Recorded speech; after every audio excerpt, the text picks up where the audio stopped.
Good morning 7th class.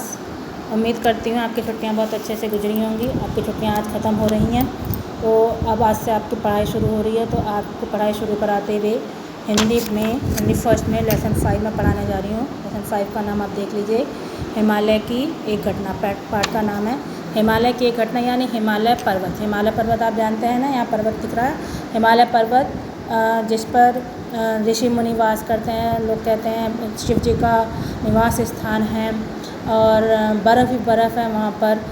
उस हिमालय पर्वत की एक घटना का यहाँ पर वर्णन किया गया है। ये इस पाठ का नाम हिमालय एक घटना, ये किसकी लिखी हुई है? पंडित जवाहरलाल नेहरू की लिखी हुई है।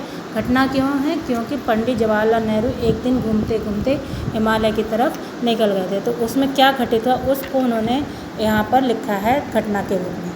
तो मेरा जैसा कि आपको अब यहाँ पे दिखाई दे रहा है पैराग्राफ, मेरा विवाह सन 1916 दिल्ली में बसंत पंचमी को, मेरा विवाह यानी पंडित जवाहरलाल नेहरू का विवाह 1916 में हुआ था।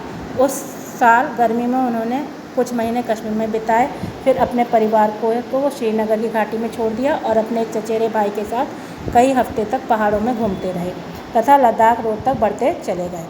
संसार के उच्च प्रदेश में उन संकरी और निर्जन घाटियों में, यानी हिमालय पर्वत की तरफ, जहाँ संकरी यानी पतली और निर्जन घाटियाँ, छोटी और पतली घाटियाँ होती थी, जो तिब्बत के मैदान की तरफ जाती थी। तिब्बत एक देश है, उसकी तरफ जाती थी। घूमने का यह मेरा यानी उनका पहला अनुभव था। जोजिला घाटी, वहाँ पे एक घाटी है जिसका नाम जोजिला घाटी है। चोटी से उन्होंने देखा कि एक तरफ नीचे की ओर पहाड़ों की ओर घनी हरियाली थी, तो दूसरी तरफ कड़ी नग्न चट्टान यानी नंगी चट्टानें, यानी उन पर कुछ भी नहीं था। हम उस घाटी की संकरी राह, यानी वे लोग उस घाटी की कठिन राहों के ऊपर चढ़ते गए, जिसके दोनों ओर पहाड़ थे। एक तरफ बर्फ़ से ढकी हुई चोटियाँ थीं, चमक रही थी, और उनमें से छोटे छोटे ग्लेशियर जानते हैं बच्चों कि बर्फ़ के ही एक नुकीले से टुकड़े होते हैं, उसको ग्लेशियर कहते हैं, जिसके आधार पर ही जो है ये पहाड़ टिके होते हैं। ग्लेशियर हिम सरोवर हमसे मिलने के लिए नीचे की ओर रेंग रहे थे। हवा ठंडी थी लेकिन दिन में धूप अच्छी पड़ती थी। मतलब हवा ठंडी चल रही थी लेकिन दिन में जो है धूप बहुत तेज़ थी। हवा इतनी साफ़ थी कि अक्सर हमें हवा साफ़ थी कि उन्हें चीज़ों की दूरी के बारे में भी भ्रम हो जाता था। वे दरअसल जितनी दूर होती थी उन्हें, क्योंकि वो चीज़ें जो भी दूर होती थी उन्हें ऐसा लगता था कि वे बहुत कम दूर ही हैं। बहुत दूर थी लेकिन उन्हें लगता था बहुत कम दूरी पर है। धीरे धीरे सूनापन बढ़ता गया, धीरे धीरे क्या ठंड बढ़ती गई, यानी ठंड का सूनापन बढ़ता गया। पेड़ों और वनस्पतियों तक ने हमारा साथ छोड़ दिया, उन सभी का साथ छोड़ दिया। रह गई क्या? सिर्फ नंगी चट्टानें। वनस्पतियाँ छूट गईं, यानी पेड़ पौधे छूट गए, और क्या रह गए? केवल चट्टानें, बर्फ़ से भरी हुई। बर्फ़, पाला, और कहीं कहीं पाला यानी ठंड का कोहरा, कहीं कहीं कुछ सुंदर फूल। फिर प्रकृति के इन जंगली और सुनसान निवासों में मुझे अजीब संतोष मिला। फिर भी उन्हें, जवाहरलाल नेहरू को, इन नेचर के उसमें बहुत अच्छा लग रहा था। मेरे उत्साह और उमंग का ठिकाना ना था, यानी जवाहरलाल नेहरू के खुशी और उमंग का कोई ठिकाना नहीं था। इस यात्रा में मुझे दिल को कंपा देने वाला एक बड़ा अनुभव हुआ। जोजिला घाटी, उन्हें एक दिल को दहला देने वाला एक अनुभव हुआ कि जोजिला घाटी जो थी, वहाँ क्या हुआ कि आगे सफ़र करते हुए एक जगह उनके ख्याल में आया कि जिसे मातायन कहते थे, हमसे कहा गया, उन लोगों से कहा गया कि अमरनाथ की गुफ़ा यहाँ से सिर्फ 8 मील की दूर पर है। वहाँ पर से यानी उन सबसे कहा गया 8 मील की दूर पर है। तो वो लोग समझने लगे कि बीच में बुरी तरह हिम से ढका हुआ एक बड़ा पहाड़ पड़ता था जिसे पार करना था, लेकिन उससे वो लोग डरे नहीं, क्योंकि 8 मील होते हैं। क्या उन्होंने सोचा, जब 8 मील की दूरी है तो हम लोग अमरनाथ की गुफ़ा तक चले जाएंगे। जोश खूब था, जब जवान होते हैं तो जोश खूब होता है, तजुर्बा था नहीं, नदारत का तजुर्बा था नहीं। हमने अपने डेरे तंबू जो 11,100 फीट की ऊंचाई पर थे, उन्होंने अपने डेरे यानी तंबू को छोड़ा और कहाँ चल दिए? एक छोटे से दल के साथ पहाड़ पर चढ़ने लगे, यानी कुछ साथियों के साथ पहाड़ पर चढ़ने लगे। कहाँ जाने के लिए? अमरनाथ की गुफा में जाने के लिए। रास्ता दिखाने के लिए हमारे साथ यहाँ एक गडरिया था। रास्ता दिखाने के लिए उनके साथ केवल एक गडरिया था। हम लोगों ने रस्सियों के सहारे कई बर्फीली नदियों को पार किया, और फिर उन लोगों ने रस्सियों के सहारे बर्फीली नदियों के पार किया, जहाँ उनकी मुश्किलें बढ़ती गईं। सांस लेने में कठिनाई मालूम, जब पहाड़ों पर चढ़ते जाते हैं तो वहाँ पे सांस लेने में कठिनाई होने लगती है, ऑक्सीजन की कमी होती जाती है।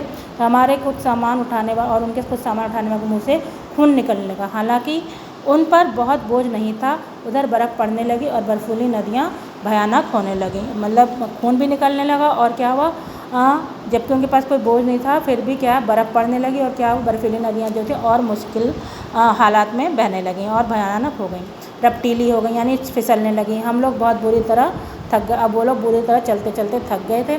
एक एक कदम आगे बढ़ने के लिए बहुत कोशिश करनी पड़ रही थी उन लोगों को, और फिर भी वो मूर्खता करते चले गए और आगे बढ़ते चले गए।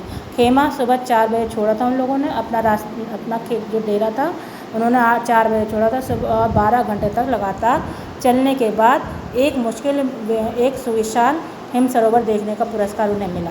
ये दृश्य देखकर बहुत सुंदर था। उनके चारों तरफ बर्फ़ ही बर्फ़ थी, पर्वत चोटियाँ थीं, मानव देवताओं का मुकुट अथवा आधा चंद्र हो।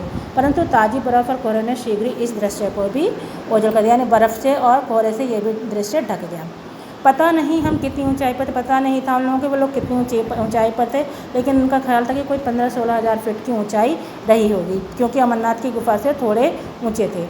अब हमें हिम सरोवर को जाना था, उन्हें जो संभवतः आधा मील दूर था पार करके दूसरी तरफ नीचे गुफा की ओर भी उन्हें जाना था। उन लोगों ने सोचा कि चढ़ाई ख़त्म होने से हमारी मुश्किलें भी ख़त्म हो गई हैं, इसलिए बहुत थके होने पर भी वो लोग हंसते हुए यात्रा की तरफ बहुत थके हुए होने पर भी हंसते हुए यात्रा की यह मंजिल भी तय करनी उन्होंने शुरू कर दी। इसमें बड़ा धोखा होने वाला था, क्योंकि वहाँ दरारें बहुत सी थी, क्योंकि जो बर्फ़ के रास्ते होते हैं उनमें दरारें बहुत सी थी, और ताज़ी गिरने वाली जो ताज़ी बर्फ़ गिरती थी वो तो अभी जमी नहीं होती है, तो ख़तरनाक दरारों को वो ढक देती थी। इस तरह नई बर्फ़ ने और धोखा ही नई बर्फ़ ने ही करीब करीब ख़त्म कर दिया होता किसे, जवाहरलाल नेहरू को, क्योंकि उन्होंने जैसे ही उसके ऊपर पैर रखा वो नीचे खिसक गई और मैं यानी जवाहरलाल नेहरू धम से मुँह के बल एक विशाल दरार में जा गिरे। यह दरार बड़ी थी और कोई भी चीज़ उसमें बिल्कुल नीचे पहुंचकर हज़ारों वर्ष बाद भूगर्भ शास्त्रियों की खोज के लिए इत्मीनान के साथ सुरक्षित रह सकती थी। मतलब बर्फ़ में कोई चीज़ ख़राब नहीं होती है तो वो हज़ारों साल तक ऐसे ही रह सकती थी। लेकिन मेरे हाथ से रस्सी नहीं छूटी। लेकिन क्या हुआ कि जवाहरलाल नेहरू के हाथ से रस्सी नहीं छूटी और वो दरार में बाजू की तरफ बाजू को पकड़े रहे और ऊपर खींच लिए गए, और उनके साथ उन्होंने ऊपर खींच लिया। इस घटना से उन लोगों के होश तो ढीले हो गए थे, फिर भी उन लोगों ने क्या किया कि चलते ही गए, लेकिन दरारों की तादाद यानी दरारों की संख्या और चौड़ाई आगे जाकर और भी बढ़ गई। इससे वो लोग इससे उनमें कुछ को पार करने के लिए साधन भी उनके पास नहीं थे, इसलिए अंत में वो लोग थके मांदे हताश ही लौट आए, और इस प्रकार अमरनाथ की गुफा को देखने का उनका सपना अधूरा ही रह गया, यानी बिना देखे ही रह गई। तो चैप्टर यहाँ पे समाप्त हुआ। आशा करती हूँ समझ में आ गया होगा बच्चों। चैप्टर से रिलेटेड वर्क मैं आपको कल भेजूँगी।